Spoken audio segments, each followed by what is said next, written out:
To fool the guards during cell checks, they first had their barbershop accomplice collect some hair clippings. Charlie also successfully requested paint from a guard. All they needed now was newspaper. Fortunately, prisoners were allowed to read daily, so he asked the library staff for some papers. With all materials gathered, the man immediately began crafting a dummy head. He soaked the wall plaster he had chipped away in water to create a cement-like substance, then mixed it with newspaper. Soon, a basic model took shape. Next came the coloring. With his impressive artistic skills, he completed a dummy head that looked exactly like him. The guards would never tell the difference. He also made a fake cell bar and painted it to look completely authentic. As a precaution, he decided to scout the escape route first. After crawling through the ventilation duct, he immediately started climbing up through the pipes. Just then, a guard came by for inspection. Charlie quickly tapped on the bars to warn him. When the guard arrived at the man's cell, he looked for quite some time but never realized the figure lying in bed was just a dummy. Meanwhile, the man had made his way to the upper level of the prison through the pipes. Just as he thought he could continue climbing, he discovered an iron door blocking his path. Despite jumping with all his might, he couldn't reach it. Before he could figure out a solution, the guards came around for another check. As one guard bent down to pick up his baton, he happened to glance at the man's bed and noticed something off about the hair. When he reached out to touch it, his suspicions were confirmed.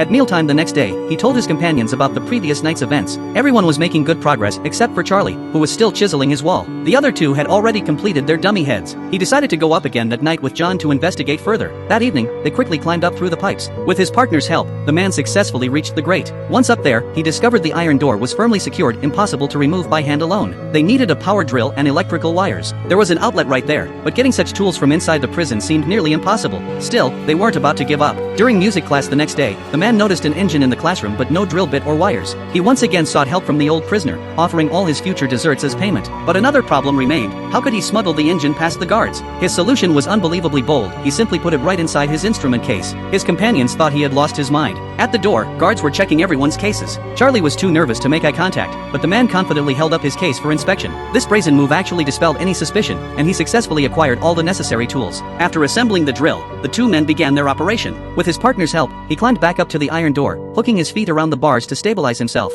John passed up a metal pipe, which the man used to pry open the bars. However, the noise attracted a guard's attention below. Completely absorbed in their work, neither man noticed the danger. With the drill's help, the metal cover soon began to loosen. Luckily, he had just stopped when the guard came up to investigate. Thinking he had misheard, the guard returned to his post. Now everything was in place, they just needed life jackets and a raft. His partner said they could be ready by Tuesday. With freedom in sight, Charlie started to have second thoughts.